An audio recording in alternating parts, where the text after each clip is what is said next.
What is up, you guys? Naesam here, and today I'm going to be going over the artifact weapon path for Shadow Priest.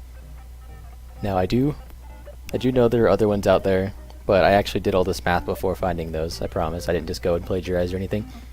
And it turns out after doing all the math, mine came out exactly the same as Viklin's, but I kind of assumed that if anyone's looking up a video, they don't know the other paths, so I may as well help out those people that are looking on YouTube. So yeah, this one's going to be basically just me showing which path to go, showing why, after, and all that stuff. But if you're only here to see the path and just the path, there should be an image in the description. There's a link to an imgur that will show you, with colored full lines and stuff, the path. But if you want to see the explanations and like the actual going over it all, then this is the video for you. So without further ado, we're going to go ahead and get started on the actual video part. So I already did the Ellie one, and this one definitely has a lot more decision making than the Ellie one, and then close decisions and stuff. But basically these two are obvious. You can't really not go for these. So the very first place you want to get to is Mass Hysteria. It's just a very, very powerful trait. It's by far the best trait, so you want to get there immediately. But at the same time, you do have a leeway. You get to have 20 traits before the first raid. So when there's a trait like this one that's really bad, it's a very, very small DPS increase, it is perfectly fine, and it's actually preferred if you skip it. So you're going to go up here through Unleash the Shadows to the Pain, and you're going to head down to Thrive in the Shadows, from the Shadows, and Mind Shattering, and then you get to Mass Hysteria with 15 traits. So it is kind of important that you want to have 20 traits by the time you get to the... or you have 20 traits by the time you get to the first raid, so you want to have good ones, but at the same time, after 20 traits it starts getting really expensive, so you take the wrong path just to have good traits for the first week of raiding. It's going to be, in the end, it's going to be a really bad decision, so you kind of want to prioritize an overall better path. Like, for example, for the first 20 traits, it's a slight DPS increase to go straight to Sphere of Insanity, but once you get to 22 traits, which isn't going to be long after that, probably way before Mythic comes out, it's actually a much bigger DPS increase to go to Call to the Void. So instead of going up here, you're just going to leave this for now. You're going to go straight over to Thoughts of Insanity, which kind of... it sucks that these ones are just utility to get to the next one, but overall it is a better DPS increase, I promise. I'll show you later. Then Touch of the Darkness, and then Call to the Void. So now, you can either get this terrible one, you can get this one that's decent, or you can head for the healing one. You have to go through the terrible Mindseer one. So the next best DPS increase is going to be describing Sinister Thoughts on the way up before you go up to this one. So the next place you're going to go is obviously up here, Creeping Shadows, and then Sphere of Insanity. So the next part is a part that's going to be very controversial between Shadow Priests. Some Shadow Priests want to get this DPS increase from Death's Embrace, but after doing extensive research and math on various top-end Shadow Priest logs, I have concluded that Death's Embrace is only about a 0.4% DPS increase with all three ranks in there. But Mental Fortitude is actually a very, very good shield. It's a very good defensive capability.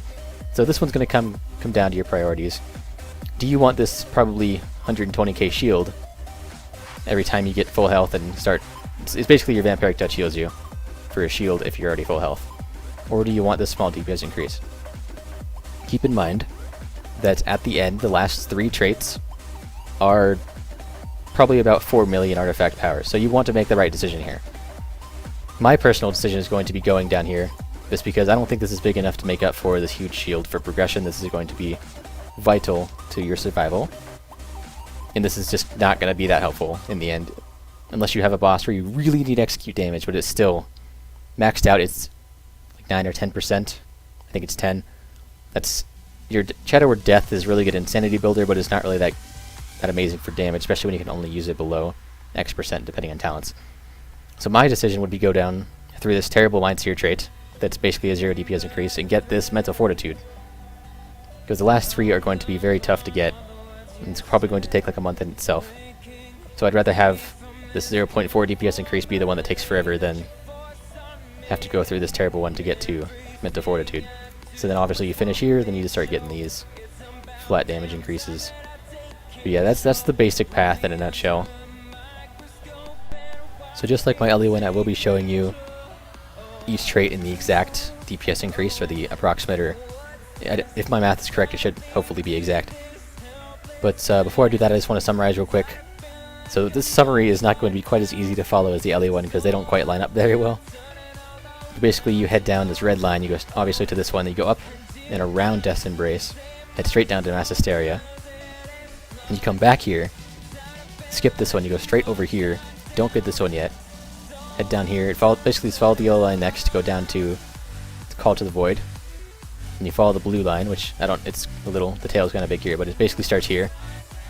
Grab these, get to Sphere of Insanity, then you go back down to the white line, or the pink line, depending on your decision, but I would suggest the white line heading down to the Fortitude, and then the very last one here. So hopefully this isn't too confusing, because I added the little long tails on some of them, so it might be a little weird, but basically just follow the numbers. You got the 1, 2, 3, 4. That should make it a little simpler for you. So this is going to be me showing you the different mathed out version of everything, just to tell you what all the DPS increases are. So obviously I have no reason to actually math out this one because you have to get it, so there's no point in knowing exactly how much it gives because it really doesn't matter. But this one, being your first one, is a 1.3% DPS increase. That is not including the extra insanity generated though, which is going to be pretty big. So the actual DPS increase is extremely hard to predict because of the insanity generation, because it's hard to do because it's so RNG. But the next one is To the Pain. It is a 3.2% DPS increase, just a flat damage increase. But that's assuming you already have Mass Hysteria, which you should have before the first raid comes out. So this will be about a 3.2 DPS increase, 3.2% that is.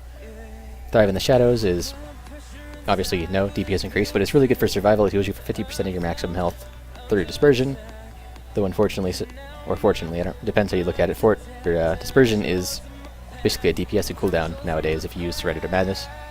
From the Shadows reduces the cooldown on Dispersion. So this one actually could be a DPS increase. 30-second shorter cooldown. You might be able to get 2 uses out of that in one Surrender to Madness.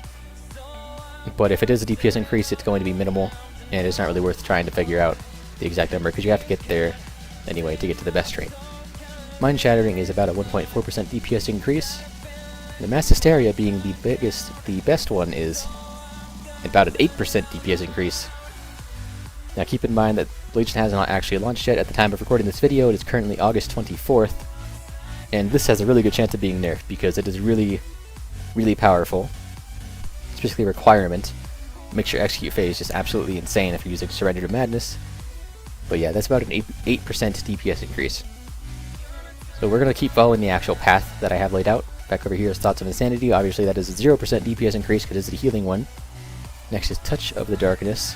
It's about a 3.7% DPS increase. Now, I did the different math just to let everyone know that once you enter the very first raid, you should have about 20 traits, as I've said a couple times. And this will only have 2 ranks, and that would be about a 2.4% DPS increase at 2 ranks, just for anyone that wants to know exact numbers for their 20 trait overallness or whatever. This one is very, very unpredictable. Call to the Void. It was between a 2% DPS increase and a 9% DPS increase, depending on RNG, but the average was about 4.5%, so that's going to be the number I'm going with here, is about 4.5% DPS increase. Trying to remember where I went here. Sinister Thoughts. About a 2.2% DPS increase. Pretty good for just a one-and-done trait. Up here, got Creeping Shadows. It's about a 3% DPS increase. And Sphere of Insanity is pretty underwhelming for a golden one. It's only 1.5% DPS increase. This one is somewhat RNG as well. It kind of depends on what you're doing. And Void Corruption down here is about a 0% DPS increase because Mind Seer is pretty much trash. But the Fortitude is not a direct DPS increase, but the shield is extremely helpful, so this one's a very good trait. And then this one, as I said earlier, is about a 0.4% DPS increase. And that is every single trait, and this one, all your damage is shadow damage, so once you max this out, it's about a 20%. Okay, apparently it's 15%. Thought it'd be 20, but... So overall this is a 15%, and everything else put together is a 29.2%, not including the big one. So, it's a pretty powerful artifact weapon compared to some specs. So that is it for this video. Thank you guys for watching. like the video if you liked it, so I can know that you liked it, so I can know if I need to make more Shadow Priest stuff. That's still something I'm kind of debating right now. So definitely like it if you liked it. If you want to see more from me, go ahead and subscribe. And again, check the description for this image, and there will also be a Google Doc in the description with all my theory crafting stuff, like the percent increases for each trait, the different paths I took a look at. All that other stuff is going to be in the description. So yeah, thank you all for watching, and I'll see you guys next time.